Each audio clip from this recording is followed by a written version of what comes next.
Olá, meus amigos e minhas amigas, mais uma vez muito bem-vindos e bem-vindas aqui ao canal da Garcês Consultoria, sempre trazendo muita informação de qualidade sobre planejamento patrimonial da família.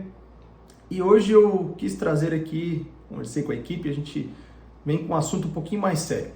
Não que os demais não sejam, mas esse acredito que merece uma atenção especial. A história da blindagem patrimonial. Bom, sendo bem reto e direto ao ponto, não existe, tá? De forma alguma, não existe blindagem patrimonial no nosso sistema brasileiro. Está certo? Alguns países ainda se tem essa brecha. O Uruguai, até pouco tempo, a gente via aquelas sociedades anônimas com ações ao portador, enfim, várias brechas nas legislações que permitiam que houvesse de fato uma blindagem patrimonial. Ainda que a Lei da Liberdade Econômica de 2019 tenha facilitado algumas coisas, e é verdade sim que com um bom planejamento patrimonial há uma grande proteção dos seus bens, principalmente de problemas futuros, não há de fato a possibilidade de eles serem blindados, pelo menos não aqui no Brasil. E também, sejamos justos, seria até desonesto e incorreto, pelo menos ao nosso ver aqui, no campo da ética, essa possível blindagem.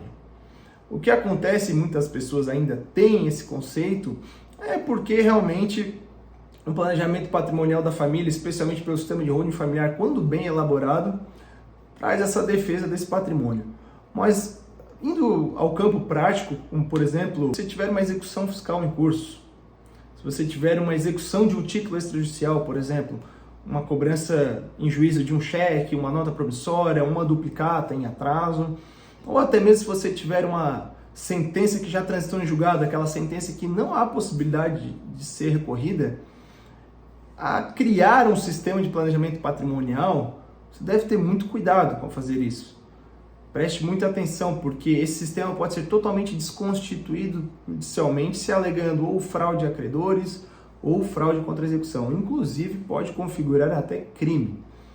Então, o que a gente tem que tomar muito cuidado, e a forma que a gente trabalha aqui, trazendo sempre mais esses detalhes aí no YouTube, que essa plataforma nos permite falar mais sobre isso, aprofundar o assunto, e aconteceu algo semelhante com um cliente uns meses atrás, nós reservamos algum bem dentro daquele valor. No caso desse cliente, havia na realidade uma disputa dentro da empresa dele ainda com o fisco, e qual estava sendo atingida já a pessoa dele, já havia sido redirecionada essa execução fiscal para a pessoa do sócio, já que havia esse debate se era devido o tributo ou não. Então, por cautela e para agir corretamente, como sempre, dentro da lei e principalmente trazendo os 110% de garantia para o nosso cliente, que a gente sempre fala, né? Nós reservamos um bem imóvel na época, correspondente ao valor daquela dívida, para se lá no futuro acontecesse algum problema e houvesse algum bloqueio de bens, alguma constrição de bem judicial, aquele imóvel respondesse por aquilo, ficando o sistema todo separado daquilo ali e os demais bens todos protegidos. Então olha só a sacada que a nossa equipe teve aqui, olha só como que a gente trabalhou nesse caso. Então é muito importante que vocês consultem sempre um profissional habilitado para fazer esse tipo de procedimento, tá certo? Essa é uma solução que a gente arranjou num caso, mas é isso que eu digo. Se você tem algum problema, alguma execução fiscal, alguma execução judicial em curso, um cumprimento de sentença, não significa que você não pode ter uma holding. Apenas significa que você deve ter uma cautela redobrada.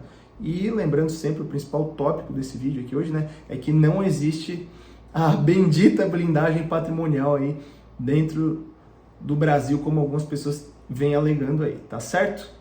Se você gostou desse conteúdo, deixa o seu like aqui, segue a gente, encaminha esse vídeo para alguém que você sabe que precisa ouvir mais sobre o planejamento patrimonial da família, alguém que possa ser interessante, porque a gente sempre diz, né, o maior bem que a gente tem é ter bem quem a gente quer bem. A gente faz essa brincadeira aí com as palavras, mas é verdade. Então, nada melhor do que um bom planejamento patrimonial para ter o bem-estar dos seus entes queridos garantido. Forte abraço e até a próxima!